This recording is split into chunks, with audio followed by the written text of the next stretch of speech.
예레미야 32장 36절에서 44절까지 말씀을 살펴보도록 하겠습니다. 예레미야 기도에 대한 계속되는 하나님의 응답입니다.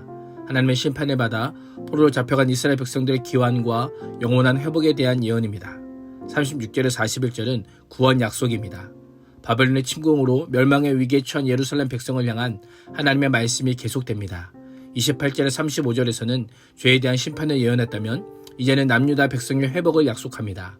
이를 통해 죄에 대한 경고, 심판, 회복이라는 선지자들의 전형적인 메시지를 다시 한번 강조합니다. 바벨론 군대에 에워싸여 있는 예루살렘이 함락되는 것은 시간 문제였습니다. 백성들은 망연자실, 예루살렘의 함락과 유다의 멸망을 기다릴 뿐입니다. 36절은 그러나로 시작하여 죄에 대한 심판 예언 이후 반전의 은혜를 선포합니다. 죄를 향한 하나님의 마음이 어디에 있는지를 잘 알려줍니다. 죄를 지적하고 들춰내고 징계하고 징벌하고 심판하는 것이 하나님의 의도가 아닙니다. 하나님의 최종 목적은 죄가 아닌 은혜인 것입니다. 37절은 여호와의 분노를 표현하는 단어를 3개 연속 사용하여 여호와의 분노가 얼마나 큰지를 보여줍니다. 여호와께서는 분노와 노여움과 우라 때문에 그들이 여러 나라로 내쫓아 버리셨지만 자신의 백성으로 삼은 자들을 결코 버리지 않습니다. 바벨론 포로 사건은 이스라엘 백성을 영원히 버리기 위함이 아니라 그들의 고질적인 죄악의 사슬을 끊게 하고 여호와 하나님께 회개하고 온전히 돌아오게 하기 위한 하나님의 역사입니다.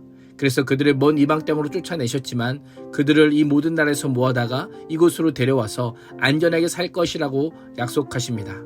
살게 할 것이다 라고 하는 표현은 한 곳에 장기간 또는 영원히 거주하는 것을 의미합니다. 포로 귀환 후 이스라엘 백성들은 가나안 땅을 자신의 땅처럼 여기며 살게 될 것임을 암시합니다. 예루살렘 함락이 하나님과의 언약 파기로 인한 결과라면 하나님께서는 그들은 내 백성이 되겠고 나는 그들의 하나님이 될 것이며 라고 하시며 언약 공식을 통해 다시금 언약 관계의 재건을 예고합니다.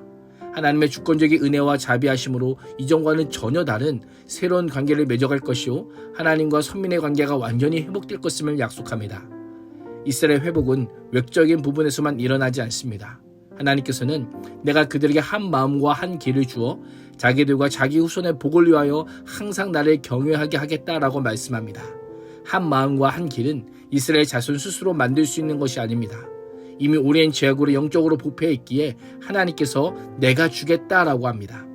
이스라엘 백성들은 돌같이 완악한 마음을 제거하고 성령을 통해 새로운 마음을 주셔서 우상과 여호와 하나님 사이에서 머뭇거리거나 세상과 신앙 사이에서 요동하지 않고 하나님의 뜻만 따라갈 수 있게 하시겠다라고 약속합니다. 하나님께서 한 마음과 한 길을 주신 이유가 무엇일까요?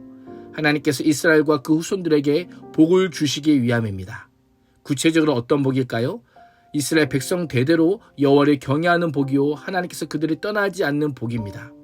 그래서 40절은 이 복이 영원한 언약임을 강조합니다. 31장의 새 언약에 다른 각도에서 보여주며 영원한 언약은 하나님의 임재와 동행을 의미하는 임마누엘의 성격을 가지고 있음을 보여줍니다.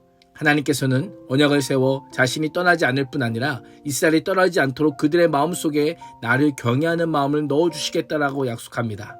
이스라엘이 여호와를 떠나지 않는 것은 그들의 결단과 의지만으로는 불가능합니다.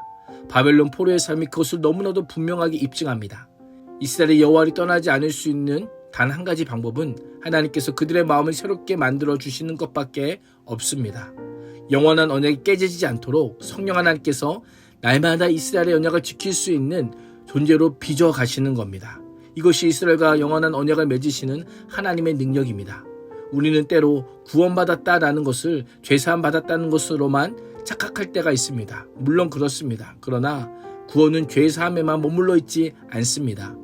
죄사함의 은혜를 기억하며 하나님과 바른 관계를 맺고 장차 영원한 하늘의 영광을 누릴 것을 기대하며 오늘 하루도 하나님의 언약 백성으로 사는 것입니다. 41절은 하나님께서 영원한 언약을 맺는 이스라엘 백성들에게 마지못해 인색함으로 복을 주시는 것이 아니라 자발적으로 잘되게 함으로 기뻐하신다라고 말씀하며 나의 마음과 정성을 다하여 이스라엘이 돌아온 땅에서 확고하게 뿌리를 내리게 하시겠다라고 약속합니다. 42절 44절은 유다 재건 반매매입니다. 32장을 마무리하면서 하나님께서 예레미야에게 왜 밭을 사라고 명령하셨는지 하나님의 의중을 알려주십니다. 하나님께서는 큰 재앙을 내리셨지만 이제는 모든 복을 이스라엘 백성들에게 내릴 것을 약속합니다. 이스라엘 백성들이 이 땅을 두고 사람도 없고 짐승도 없고 황무지요 갈대인의 손에 넘김만 되었다고 말하지만 이 땅에서 사람들이 밭에 살 것이라 합니다.